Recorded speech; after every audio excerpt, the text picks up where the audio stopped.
Hi, welcome to ಕಲ್ಕುಲಿ creation log. ನಾನಿವತ್ತು ಏಡಿಯಿಂದ ಒಂದು ಡ್ರೈ ಐಟಮ್ ಮಾಡ್ಕೊಳ್ಳೋದು ಹೇಗೆ ಅಂತ ತೋರಿಸ್ಕೊಡ್ತೀನಿ. ಇವಾಗ ಇದು ನೋಡಿ, ನಾನಿಲ್ಲೊಂದು 1/4 kg ಏಡಿನ ಕ್ಲೀನ್ ಮಾಡಿಬಿಟ್ಟು ಇದಕ್ಕೆ ಉಪ್ಪು ಮತ್ತು ಅರಿಶಿನ ಪುಡಿನ ಹಾಕಿಬಿಟ್ಟು ನಾನು ಮ್ಯಾರಿನೇಷನ್ ಮಾಡಿ ಇಟ್ಕೊಂಡಿದ್ದೀನಿ. ಇದು ಒಂದು ಮಿನಿಮಮ್ ಹಾಫ್ ಆನ್ ಅವರ್ ಇಟ್ಟರು ಆಗುತ್ತೆ. ಅದಕ್ಕಿಂತ ನಿಮಗೆ ಟೈಮ್ ಜಾಸ್ತಿ ಇದೆ ಅಂದರೆ ನೀವು ಜಾಸ್ತಿ ಟೈಮನ್ನು ಬಿಟ್ಕೊಳ್ಬೋದು. ಇವಾಗ ನಾವು ಮಸಾಲ ರೆಡಿ ಮಾಡ್ಕೊಳ್ಬೇಕು. ಅದಕ್ಕೆ ರುಬ್ಬೋದಕ್ಕೆ ಏನೇನು ಬೇಕು ಅಂತ ನಾನು ತೋರಿಸ್ಕೊಡ್ತೀನಿ. ಮೊದಲಿಗೆ ಇಲ್ಲಿ ನಾನು ಒಂದು ಅರ್ಧ ಟೀ ಸ್ಪೂನ್ ಆಗಷ್ಟು ಕಾಳುಮೆಣಸಿನ ಪುಡಿನ ಇಟ್ಕೊಂಡಿದ್ದೀನಿ. ನಂತರ ನಾನಿಲ್ಲೊಂದು 6-7 ಒಣಮೆಣಸನ್ನು ಬಿಸಿ ನೀರು ಹಾಕಿಬಿಟ್ಟು ನೆನೆಸ್ಬಿಟ್ಟು ಇಟ್ಕೊಂಡಿದ್ದೀನಿ. ಹಾಗೆ ಇಲ್ಲಿ ಒಂದು ಅರ್ಧ ಟೀ ಸ್ಪೂನ್ ಆಗಷ್ಟು ಜೀರಿಗೆ ಪುಡಿನ ಇಟ್ಕೊಂಡಿದ್ದೀನಿ. ನಂತರ ರುಚಿಗೆ ಬೇಕಾದಷ್ಟು ಉಪ್ಪು, ಆಮೇಲೆ 1.5 ಟೀ ಸ್ಪೂನ್ ಆಗಷ್ಟು ಧನಿಯಾ ಪೌಡರು, ಹಾಗೆ 1 ಚಿಟಿಕೆ ಆಗಷ್ಟು ಅರಿಶಿನ ಇಟ್ಕೊಂಡಿದ್ದೀನಿ. ನಾನು ಮ್ಯಾರಿನೇಷನಿಗೆ ಅರಿಶಿನ ಹಾಕಿರೋದ್ರಿಂದ ಇಲ್ಲಿ ಜಸ್ಟ್ ನಾನು 1 ಚಿಟಿಕೆಯಷ್ಟು ತೊಗೊಂಡಿದ್ದೀನಿ. ಹಾಗೆ ಉಪ್ಪನ್ನು ಹಾಕ್ಕೊಂಡಿರೋದ್ರಿಂದ ನಾನು ಟೇಸ್ಟ್ ನೋಡಿಬಿಟ್ಟು ಎಷ್ಟು ಬೇಕೋ ಅಷ್ಟು ಉಪ್ಪನ್ನು ಆಮೇಲೆ ಆ್ಯಡ್ ಮಾಡ್ಕೊಳ್ತೀನಿ.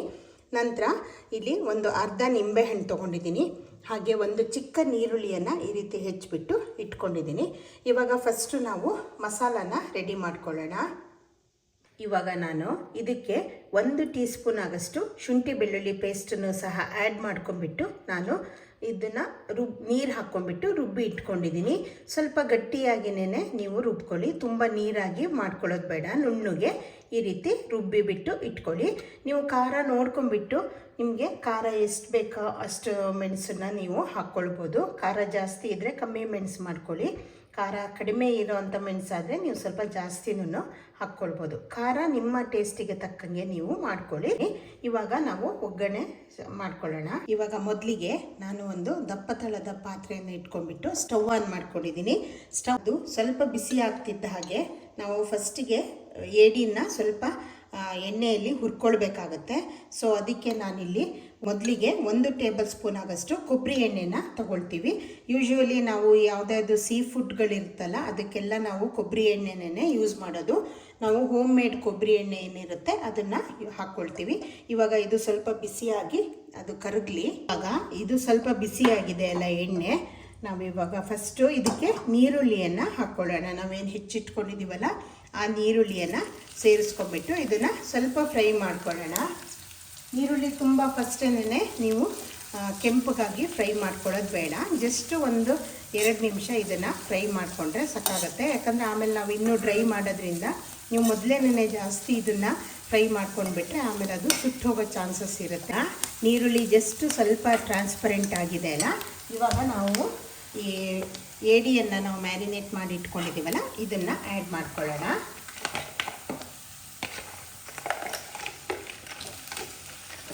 ಏಡಿ ಇದು ಪೀಸನ್ನು ನೀವು ಹೇಗೆ ಬೇಕಾದರೂ ಮಾಡ್ಕೊಳ್ಬೋದು. ದೊಡ್ಡ ಇದ್ದರೆ ಸ್ವಲ್ಪ ಚಿಕ್ಕದಾಗಿನೂ ನೀವು ಇದನ್ನು ಪೀಸ್ ಮಾಡ್ಕೊಳ್ಬೋದು. ಈಗ ನಾನು ಇಲ್ಲಿ 1 ಚಿಟಿಕೆ ಆಗಷ್ಟು ಅರಿಶಿನ ಇಟ್ಕೊಂಡಿದ್ದೀನಲ್ಲ ಇದನ್ನು ಹಾಕ್ಕೊಳ್ತೀನಿ. ಚೆನ್ನಾಗಿ ಮಿಕ್ಸ್ ಮಾಡಬೇಕು ಇದೆಲ್ಲ, ನೀರುಳ್ಳಿ ಮತ್ತು ಇದು ಎಲ್ಲ. ಫ್ಲೇಮು ಸ್ವಲ್ಪ ಮೀಡಿಯಮಲ್ಲಿ ಇಟ್ಕೊಳ್ಳಿ. ಫಸ್ಟ್ ಏಡಿ ಹಾಕಿದಾಗ ಈ ರೀತಿ ಕ್ಲೀನಾಗಿ ಎಲ್ಲ ಮಿಕ್ಸ್ ಆಗೋ ಹಾಗೆ.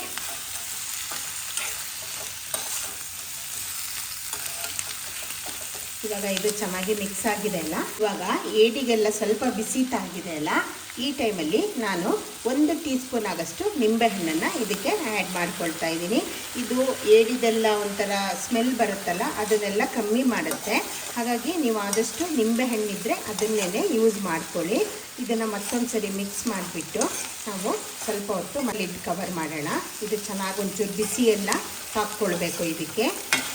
ಇವಾಗ ಮಿಕ್ಸ್ ಆಯ್ತಲ್ಲ, ಲಿಡ್ ಕವರ್ ಮಾಡಿಬಿಟ್ಟು ಇದನ್ನು ಇನ್ನೊಂದು 2 ನಿಮಿಷ ಅಷ್ಟು ನಾವು ಕುಕ್ ಮಾಡೋದಕ್ಕೆ ಬಿಡೋಣ. ಇವಾಗ ಇದೊಂದು 2-3 ನಿಮಿಷ ಆಗಿದೆ ಅಲ್ಲ, ಈ ಟೈಮಲ್ಲಿ ನಾವು ಏನು ಮಸಾಲ ರುಬ್ಕೊಂಡಿದ್ದೀವಲ್ಲ ಇದನ್ನು ಇದಕ್ಕೆ ಆ್ಯಡ್ ಮಾಡ್ಕೊಳ್ಬೇಕು.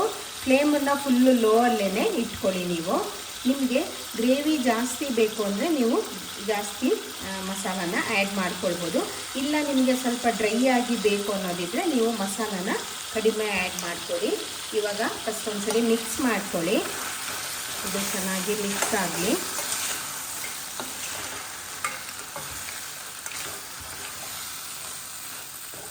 ಈಗ ಪುನಃ ಉಳಿದಿರುವ ಮಸಾಲಾನ ಪೂರ್ತಿ ಆ್ಯಡ್ ಮಾಡ್ಕೊಳ್ಳಿ. ಈಗ ಇದನ್ನು ಮತ್ತೆ ಚೆನ್ನಾಗಿ ಎಲ್ಲ ಮಿಕ್ಸ್ ಆಗೋ ರೀತಿ ಪ್ರತಿಯೊಂದು ಪೀಸಿಗೂ ಕೋಟಿಂಗ್ ಬರೋ ರೀತಿ ನೀವು ಇದನ್ನು ಎಲ್ಲ ಮಸಾಲ ತಾಗಬೇಕು, ಆ ರೀತಿ ಕ್ಲೀನಾಗಿ ಮಿಕ್ಸ್ ಮಾಡ್ಕೊಳ್ಬೇಕು. ಇವಾಗ ನೀವು ಖಾರ ಹಾಕಿದಾಗ ಫ್ಲೇಮನ್ನು ಫುಲ್ ಲೋವಲ್ಲೇ ಇಟ್ಕೊಳ್ಳಿ, ಹೈಯಲ್ಲಿ ಇಟ್ಕೊಬೇಡಿ, ಇದು ಸುಟ್ಟೋಗೋ ಚಾನ್ಸಸ್ ಇರುತ್ತೆ. ನೀವು ಆದಷ್ಟು ದಪ್ಪವಾಗಿರುವ ಪಾತ್ರೆ ತಗೊಂಡ್ರೆ ನಿಮಗೆ ಇದು ಚೆನ್ನಾಗಿ ಡ್ರೈ ಮಾಡೋದಕ್ಕೆ ಆಗುತ್ತೆ. ಈಗ ನೋಡಿ ಇದು ಕ್ಲೀನಾಗಿ ಕೋಟಿಂಗ್ ಆಗಿದೆ ಅಲ್ಲ. ಉಪ್ಪು ನಾವು ಮ್ಯಾರಿನೇಷನ್ನಿಗೆ ಆ್ಯಡ್ ಮಾಡಿರೋದ್ರಿಂದ ಇವಾಗಲೇ ಆ್ಯಡ್ ಮಾಡೋದು ಬೇಡ.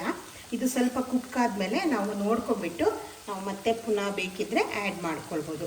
ಇವಾಗ ನಾನು ಫ್ಲೇಮನ್ನು ಫುಲ್ಲು ಲೋವಲ್ಲಿ ಇಟ್ಬಿಟ್ಟು ನಾವು ಇದನ್ನು 1 ನಿಮಿಷ ಆಗಷ್ಟು ಲಿಡ್ ಕವರ್ ಮಾಡಿಬಿಟ್ಟು ಕುಕ್ ಆಗೋದಕ್ಕೆ ಬಿಟ್ಬಿಡೋಣ. ನಾವು ಇಲ್ಲಿ ನೀರೇನು ಆ್ಯಡ್ ಮಾಡಿಲ್ಲ, ಇನ್ನು ಸ್ವಲ್ಪ ಅದು ಡ್ರೈ ಮಸಾಲದಲ್ಲೇ ಕುಕ್ ಆಗಬೇಕು ಅನ್ನೋದ್ರಿಂದ ನಾನು ಹಾಗೇನೇ ಲಿಡ್ ಕವರ್ ಮಾಡಿ ಇಡ್ತಾಯಿದ್ದೀನಿ. ಈಗ ನೋಡಿ ನಾನು ಮಸಾಲ ಆ್ಯಡ್ ಮಾಡಿಬಿಟ್ಟು ಲಿಡ್ ಕವರ್ ಮಾಡಿಬಿಟ್ಟು 1 ನಿಮಿಷ ಬಿಟ್ಟಿದ್ನಲ್ಲ, ಇದು ತಳ ಹಿಡಿಯೋ ಸ್ಟೇಜಿಗೆ ಬರ್ತಾಯಿದೆ. ಯಾಕಂದರೆ ನಾವು ನೀರೇನು ಆ್ಯಡ್ ಮಾಡಿಲ್ಲದೆ ಇರೋದ್ರಿಂದ ಈ ಟೈಮಲ್ಲಿ ನಾವು ನೀರನ್ನು ಆ್ಯಡ್ ಮಾಡ್ಕೊಳ್ಬೇಕು. ನಾನು ಇಲ್ಲಿ 1 ಕಪ್ ಆಗಷ್ಟು ನೀರನ್ನು ಆ್ಯಡ್ ಮಾಡ್ತಾ ಇದ್ದೀನಿ.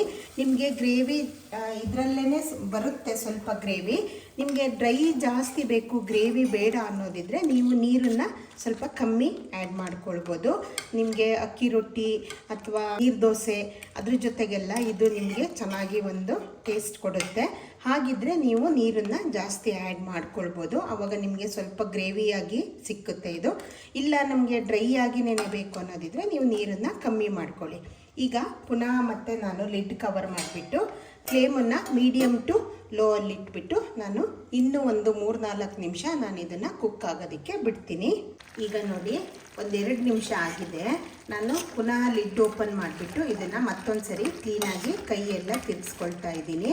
ಇದು ಎಲ್ಲ ಕಡೆ ಕ್ಲೀನಾಗಿ ಟರ್ನ್ ಆಗಿ ಬಿಸಿ ಆಗಲಿ ಅಂತ ಹೇಳಿಬಿಟ್ಟು ನಾನಿವಾಗ ಕೈ ತಿರುಗಿಸ್ತಾ ಇದ್ದೀನಿ. ಈ ಹಂತದಲ್ಲಿ ನೀವು ಉಪ್ಪು ಮತ್ತು ಖಾರನ ಚೆಕ್ ಮಾಡ್ಕೊಳ್ಬೋದು.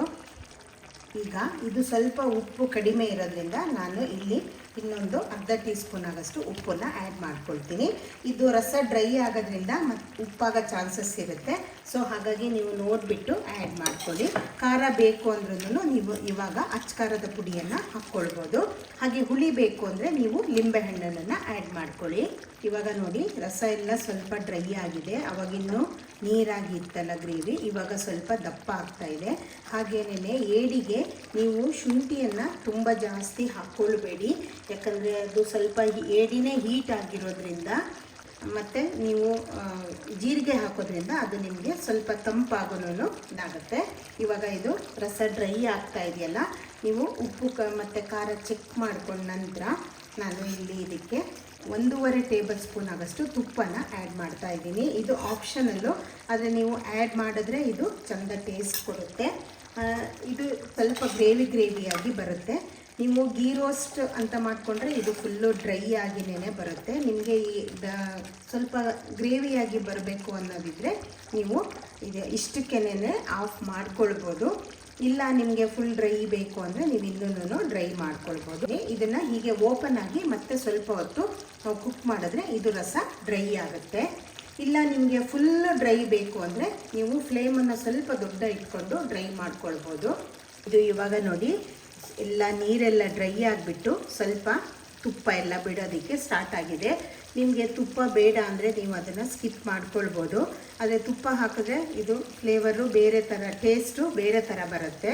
ಹಾಗೇನೇ ತುಪ್ಪ ಹಾಕೋದಿದ್ರೆ ನೀವು ಸ್ವಲ್ಪ ಉಪ್ಪು ಮತ್ತು ಖಾರನ ಜಾಸ್ತಿ ಇಟ್ಕೊಳ್ಳಿ. ನೀವು ತುಪ್ಪ ಹಾಕಿದ್ಮೇಲೆ ಅದು ಸ್ವಲ್ಪ ಕಮ್ಮಿ ಅಂತ ಅನಿಸುತ್ತೆ ನಿಮಗೆ. ಇವಾಗ ನನಗೆ ಇಷ್ಟು ಗ್ರೇವಿ ಬೇಕಾಗಿರೋದ್ರಿಂದ ನಾನು ಇದು ಸ್ಟವ್ ಆಫ್ ಮಾಡ್ತಾ ಇದ್ದೀನಿ.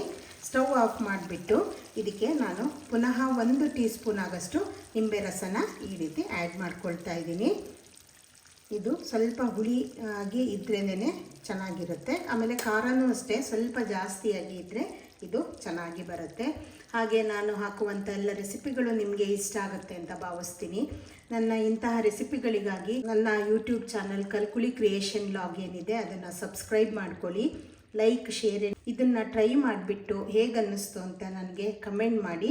ಇದನ್ನು ನೀವು ನೀರು ದೋಸೆ ಇರ್ಬೋದು ಅಥವಾ ಕಡುಬು, ಅಕ್ಕಿ ರೊಟ್ಟಿ, ಹಾಗೆ ಅನ್ನ ಅಥವಾ ಬಾಯ್ಲ್ಡ್ ರೈಸ್ ಜೊತೆಗೂ ಇದು ತುಂಬ ಒಂದು ಟೇಸ್ಟ್ ಬರುತ್ತೆ. ಹಾಗಾಗಿ ನೀವು ಇದನ್ನು ಟ್ರೈ ಮಾಡಿ. Thank you.